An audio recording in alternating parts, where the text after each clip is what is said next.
1945 was a terrible year for the Germans. The US and the UK were bombing Berlin daily, and in the East, the Soviets had pushed through and taken back all Soviet territory lost to the Germans, had taken occupied territories from the Germans, such as Poland, and were now pushing into Germany itself. In the West, France had been liberated, and the Allies were pushing into Germany too. They had also taken back the occupied territories, such as the Netherlands and Belgium. Hitler's generals rightfully realized that the greatest threat to Germany was the Soviets.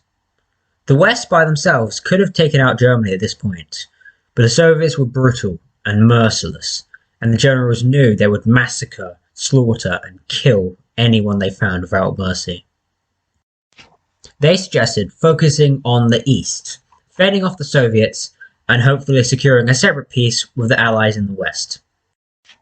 Hitler, though, didn't listen. He thought that the German race was superior to the Soviets, and that the Soviets could not break German lines and would eventually crumble before the Germans. He instead focused on the West, which, as you see in my video, The Battle of the Bulge, didn't go well. Hitler also decided to attack Budapest, which was surrounded by Soviets. This didn't go well. This only proved to weaken the German army further. The Soviets were advancing with an army of 6.7 million men, which was, and still is, the largest invading force in history.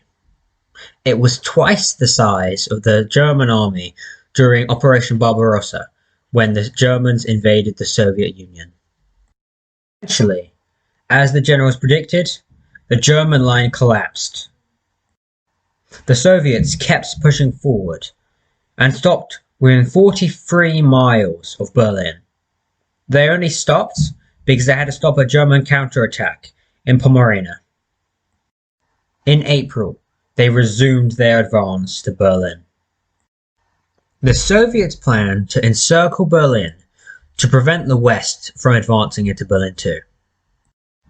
This was due to the feud between the capitalist countries of the West and the communist Soviet Union. The Soviet Union wanted to control Eastern Europe after the war, and to do that, they needed to take it themselves. On Hitler's birthday, with 2.5 million men, the Soviets encircled Berlin. With 1 million Soviet troops, the Soviets marched on Berlin's gates. This was defended by 100,000 Germans. The battle lasted for 4 days. It ended with a Soviet victory, but 12,000 Germans dead and 20,000 Soviets. The Soviets didn't care about losses they took, as long as they won. Of course, a common soldier, they cared, because they didn't want to die. But the Soviet higher up, as long as it wasn't them, and they got what they wanted, they didn't care. That's why the Soviets managed to push through Germany, the occupied territories, and take back the Soviet Union so fast. Because human life just didn't matter to them. Sorry, let me amend that. That wasn't 20,000 dead Soviets. It was 30,000 dead Soviets. The Soviets didn't care about human life. The Soviets were in on the 25th of April. On the 19th of April, some Soviets under General Zhukov had got in first, because Zhukov knew if he lagged behind, Stalin would have him shot. The fighting in the streets of Berlin was brutal. There was much hand-to-hand combat, but it was less than had been in Stalingrad, because the Soviets took to leveling buildings and completely wiping them out with rockets and artillery, instead of going in and risking their lives. These were the soldiers' minds, not the commanders.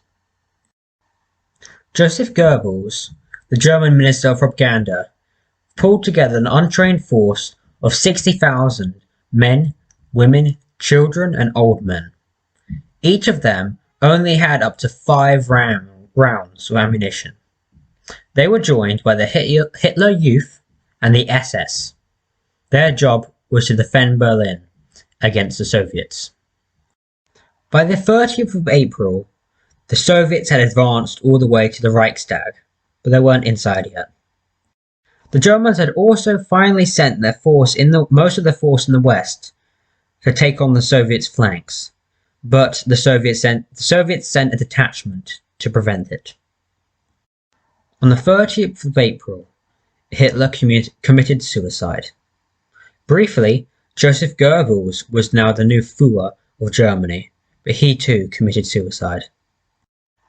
After a long time of fighting, the Berlin finally surrendered on May 2nd, 1945. Germany surrendered on May 8th, 1945. The Soviets proceeded to loot, burn, massacre, kill, and destroy the inhabitants and the city. Out of 300,000 defenders of Berlin, only 10,000 managed to survive. The iconic picture of a Soviet soldier holding the hammer and sickle flag over the Berlin Reichstag was staged. Not only that, but it was edited. The soldier holding the flag had 2 watches on, which showed he had been looting as well. Stalin didn't like this image.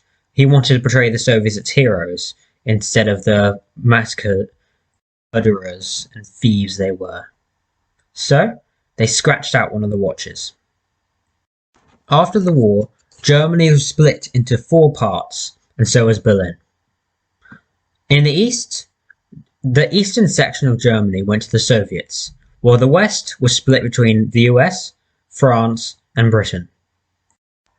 The Western Allies formed their sectors into West Berlin, whereas the Soviet Union turned their sector into East Berlin.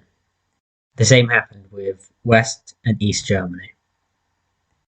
Germany would stay divided until 1989, when they gained independence from the Soviet Union and reunited.